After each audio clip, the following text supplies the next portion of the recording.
aka ni akaririmbo Please Forgive Me ka Golden Singers Angels, abanyakoreya bati ndinginze mbabarira. Akaririmbo keza cyane, ndinginze mbabarira.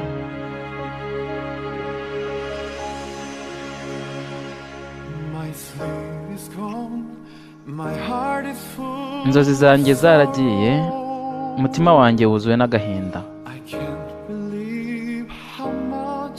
Ntabwo nshobora kwizera uburyo ki nagushize hasi.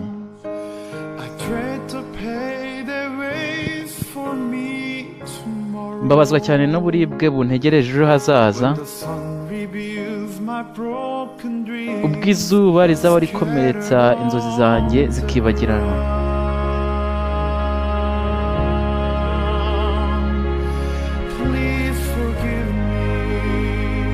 Ndinginze mbabarira.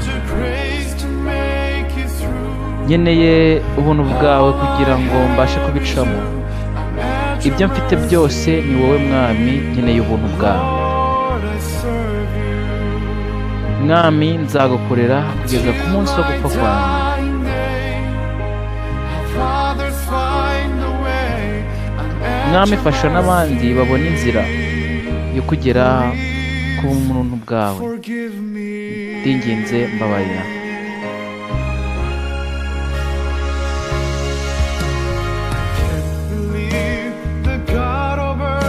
Ntashobora kwizera imana z'isi ndetse n'icyubahiro. Ese uzafata umwanya wawe wite ku muntu umeze nkanjye? Ariko nasomye amateka yawe muri Bibiliya yawe. Nsangamo uburyo ubabarira impuhwe zawe ari nyinshi, wabigaragaje upfira ku musaraba. Ndinginze mbabarira. Nkeneye ubuntu bwawe kugira ngo butume mbicamo. Ibyo mfite byose ni wowe, ni ku buntu bwawe. Mwami, nzagukorera kugeza ku munsi wo gupfa kwanjye. Mwami, fasha n'abandi babona inzira bagere ku buntu bwawe, ku mpuhwe zawe. Ndinginze mbabarira.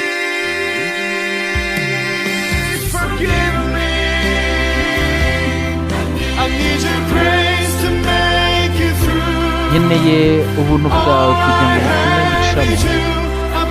Ibyo mfite byose ni wowe Mwami, ndi ku mpuhwe n'impuhwe zawe. Mwami, nzagukorera kugeza ku munsi wo gupfa kwanjye. Fasha n'abandi babona uburyo bwo kubona ubuntu bwawe.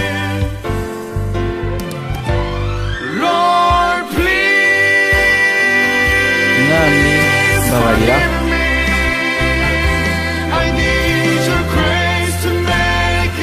Nkeneye ubuntu bwawe kugira ngo butume mbicamo.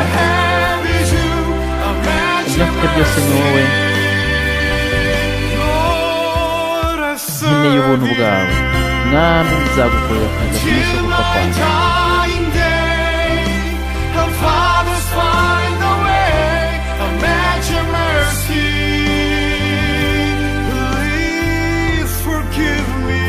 Ndinginze mbabarira.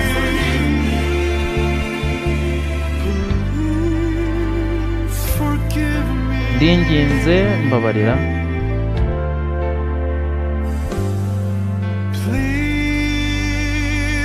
Ndinginze mbabarira.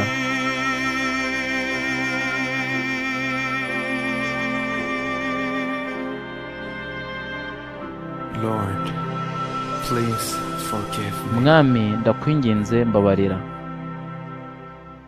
Arakoze cyane. Golden Angels bati please forgive.